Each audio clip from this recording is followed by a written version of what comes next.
नमस्कार और जय हिंद दोस्तों, आज की खबर सुनकर हर भारतीय को अपने आप को भारतीय होने पर गर्व महसूस होगा। और कुछ नकारात्मक सोचने वाले मुझे मोदी भक्त या बीजेपी का कट्टर सपोर्टर बोलेंगे, पर मुझे परवाह नहीं, डिसीजन आप खुद ही ले लेना। अब आगे बढ़ते हैं। दरअसल हुआ यह कि वर्ल्ड बैंक ने एक रिपोर्ट जारी की। रिपोर्ट में यह दावा किया गया कि भारत में तेजी से कम हुई गरीबी। भारत के लिए एक अच्छी खबर है कि हमारे देश में अत्यंत गरीबी तेजी से घट रही है। वर्ल्ड बैंक के एक पॉलिसी रिसर्च वर्किंग पेपर में दावा किया गया है कि भारत में साल 2011 से 2019 के बीच अत्यंत गरीबी में 12.3% की गिरावट आई है। रिपोर्ट के अनुसार साल 2011 में अत्यंत गरीबी 22.5% थी, जो साल 2019 में 10.2% पर आ गई है। यह मेरा नहीं बल्कि वर्ल्ड बैंक की रिपोर्ट का मानना है। और जिन लोगों को पता नहीं है तो बता दूं कि वर्ल्ड बैंक न ही भारत की संस्था है और न ही इस संस्था पर भारत सरकार का कोई कंट्रोल है।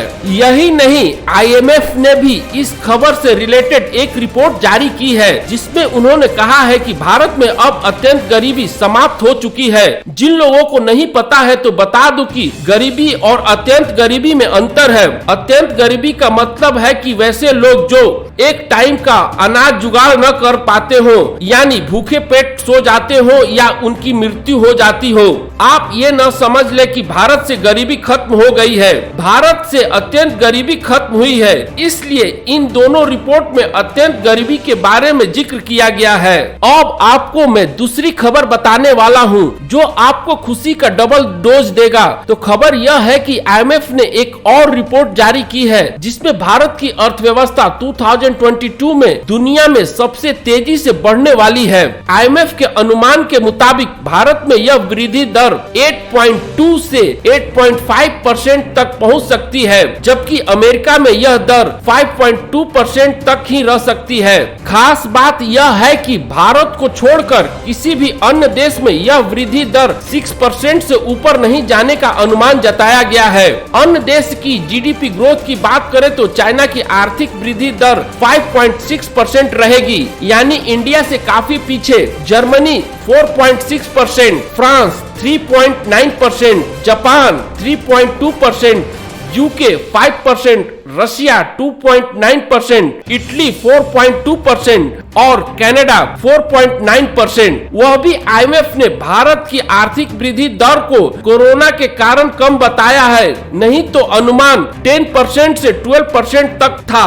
जो लोग सोचते थे कि भारत आर्थिक सुपर पावर नहीं बन सकता है, उन्हें यह वीडियो अवश्य दिखाएं और उनके बाद उनकी राय अवश्य ले। अब आगे बढ़ते हैं। सही माने तो दुनिया के बड़े इन्वेस्टर इन सब रिपोर्ट को बड़ी बारीकी से देखते हैं और तभी उस देश में अपना पैसा इन्वेस्ट करते हैं। और हाँ, वे एक और रिपोर्ट भी देखते हैं, वह है फॉरेक्स रिजर्व। अब आप सोच रहे होंगे कि आखिरकार वे इन रिपोर्ट्स को क्यों देखते हैं, तो बता दूं कि कोई भी इन्वेस्टर किसी भी डूबती हुई अर्थव्यवस्था वाले देश में अपना पैसा नहीं लगाते हैं। और वे किसी भी देश के फॉरेक्स रिजर्व को भी इसलिए देखते हैं कि अगर किसी भी कारणवश उस देश की अर्थव्यवस्था डगमगाती है तो वह देश अपने फॉरेक्स रिजर्व से पैसा निकालकर अपनी डगमगाती अर्थव्यवस्था को पटरी पर ला सकता है। जैसे हमारे पड़ोसी देश पाकिस्तान और श्रीलंका, इन दोनों देशों में कोई भी बड़े इन्वेस्टर अपना पैसा इन्वेस्ट नहीं करता है, क्योंकि उन्हें पता है कि उन दोनों देशों का GDP ग्रोथ और उनका फॉरेक्स रिजर्व दोनों की हालत पतली है। आशा करता हूं कि अब आप समझ चुके होंगे कि